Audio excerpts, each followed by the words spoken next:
बार ऐसे महात्मा का सत्संग हो रहा था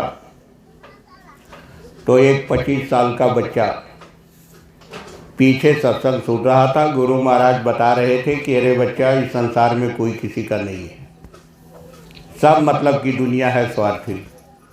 बाप बेटा, पति पत्नी, जितने भी नाते रिश्ते सब बीच के, और कोई किसी का कोई नहीं, सब स्वार्थ का यानी बस में होकर के तुमसे प्रेम करते हैं। तुम्हारा यहाँ ही तैसी कोई नहीं है।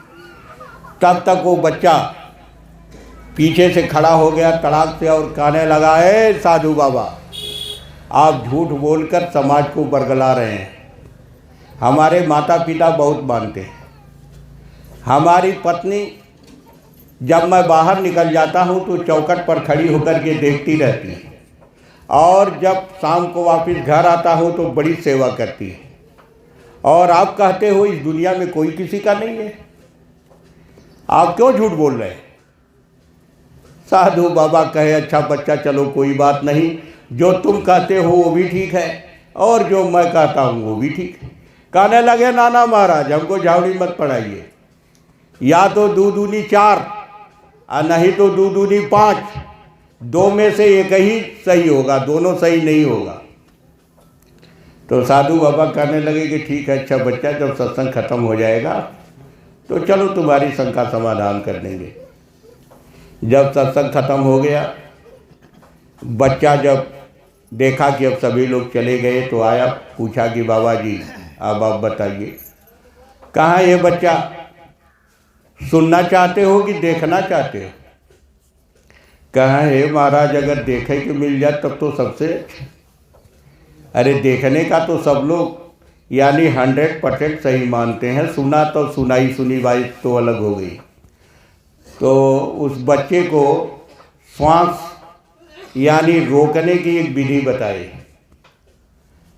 और वह श्वास को रोकने लगा धीरे धीरे धीरे, यानी प्राणायाम। 2-4 दिन के अंदर वो 1-8 घंटा सांस रोकने लगा।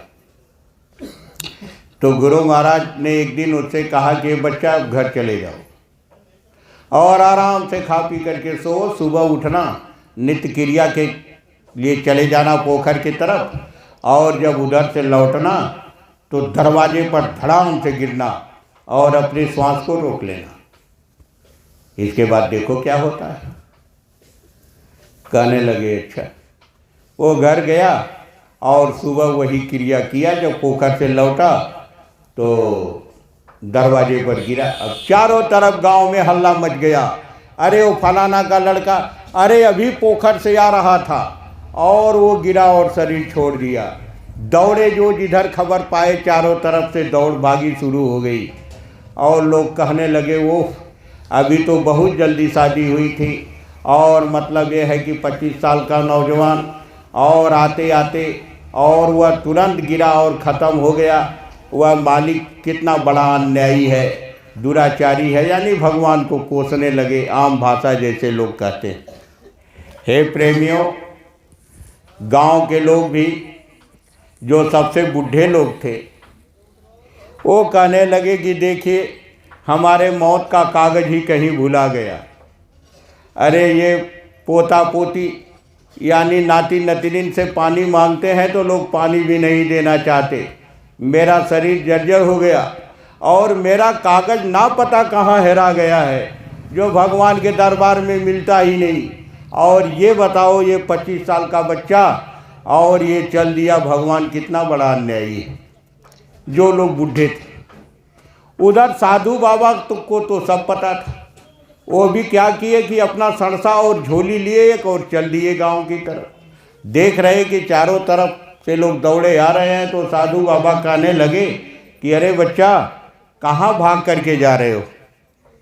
तो वो कहने लगे कि अरे बाबा, देखिए ना, फलाने का बच्चा, और इस तरह से वो शरीर छोड़ दिया। कहने लगे कि अरे बच्चा, सबको श्वास की पूंजी मिली है, और जिस दिन श्वास का पूंजी खत्म होगा सबको इस दुनिया से जाना है, यहाँ कोई रहने नहीं आया है। तो लोग कहने लगे कि अरे सरकार, क्या उसी का नंबर आ गया? हम लोगों का नंबर क्या ऐसे ही आता है? अरे वह मालिक जो ऊपर में बैठा है बहुत अन्यायी है।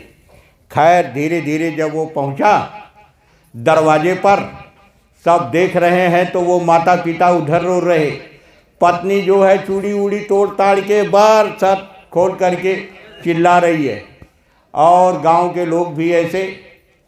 तो साधु बाबा अपनी झोली लिए और कहे, हे बच्चा घबराओ मत, हमारे पास एक जड़ी है।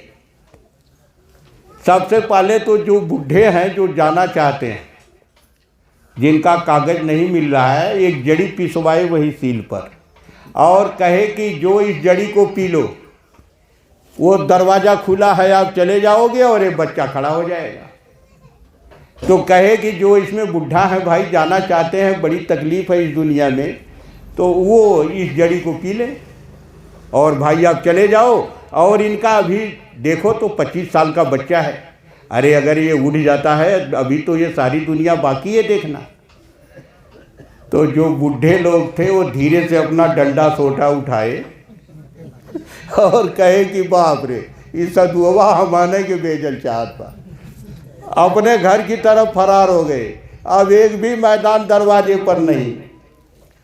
तब गुरु महाराज कहे उस बच्चे के पिता से कि अरे दादाजी, आपका बच्चा आपके सामने शरीर छोड़ दिया, और अरे ये तो आपका लाल है, आप तो सारी दुनिया देख चुके हैं। अरे इस जड़ी को आप ही पी लीजिए, आप चले जाओगे, आपका बच्चा उड़ जाएगा। कहाँ है सरकार जी, जाए के रहते गया। देखो प्रेमियों, दुनिया कितनी स्वार्थी है। कह रहे हैं कि ये जो इसको जाना था वो गया। ये साधु बाबा, अरे देखा अगर मालिक का दया हुई तो हो सकाला दूसरा बच्चा फिर हो जाए। हे प्रेमियों, फिर वो माता जी से कहे कि अरे माता, तुमने तो 9 महीना अपने पेट में ढोई हो, अरे माँ तुम ही पी ले। कहा हे बाबा पी तो ले, लेकिन बड़ा मुश्किल है कि हमरे बुढ़वा की 2 रोटी बनाए के दी। तब उस पत्नी से कहने लगे कि अरे बेटी तुम ही पी लो। ये हमारे शास्त्र में कहा जाता है कि अगर पति के सामने पत्नी अगर चली जाए तो उसका बन जाता है। तो ये बच्ची तू ही इसको पी लेना। कह रही है ये बाबा, हमार बाबू 4 भाई और 4 जने में यक्के बिटिया, और ये तो चले गए। हम इस जहर पी के अकाल मृत्यु को क्यों जाएं? अरे हमारे बाप चाचा के पास इतनी दौलत है कि एक शादी क्या, अरे 4-5 शादी हो सकती है। तब साधु बाबा कहे ओह ठीक है, अच्छा बच्चा, तो लो इस जहर को हम ही पी लेते हैं। जब गिलास उठाकर जब साधु बाबा जब उसको पीने लगे, तब लोग कहते हैं हाँ साधु बाबा जान गए, हमने किताब में ये पढ़ा है कि वृक्ष का बहु नहीं फल भखे, नदी न संचय नीर, और परमार्थ के कारण साधु धरे शरीर। कहें ये तो परमार्थ के लिए ही साधु बाबा लोग अइबे करें न, यानी जहर पिए बने साधु बाबा, और दुनिया का ये लेने के लिए हम लोग। हे प्रेमियों, गुरु महाराज कहने लगे अरे बच्चा, जब तुमको डायरेक्ट मानव शरीर में जब इधर यानी भेज दिया गया, इसके बाद तमाम काफिले और ये निकाल करके जब आवाज़ लगाए, तो जब तुम मेरी आवाज़ को सुने तो भागते हुए आए हो। ऐसे तुम नहीं आए हो, तुमको तो संस्कार उसी जूनी में डाल दिए थे, और यहाँ आने के बाद भी खुराफात करते हो। यानी उधर से आए हो और यहाँ आकर के भी खुराफात। जय गुरुदेव। हे प्रेमियों, गुरु महाराज एक बात बताए कि चारों तरफ से तो जीवों को पकड़े आए, तो गुरु महाराज कहे कि ये बच्चा, कुछ लोग ऐसे भी होते हैं जो गुरु महाराज को झूठ बनाना चाहते हैं, यानी झूठा साबित करना चाहते हैं गुरु को, और हर महात्माओं ने हर जमाने में थोड़ा सा टेस्ट लिया करते हैं। तो गुरु महाराज कहे कि बच्चा, एक महात्मा थे, उनके यहाँ एक चेला रहता था। वो दिन रात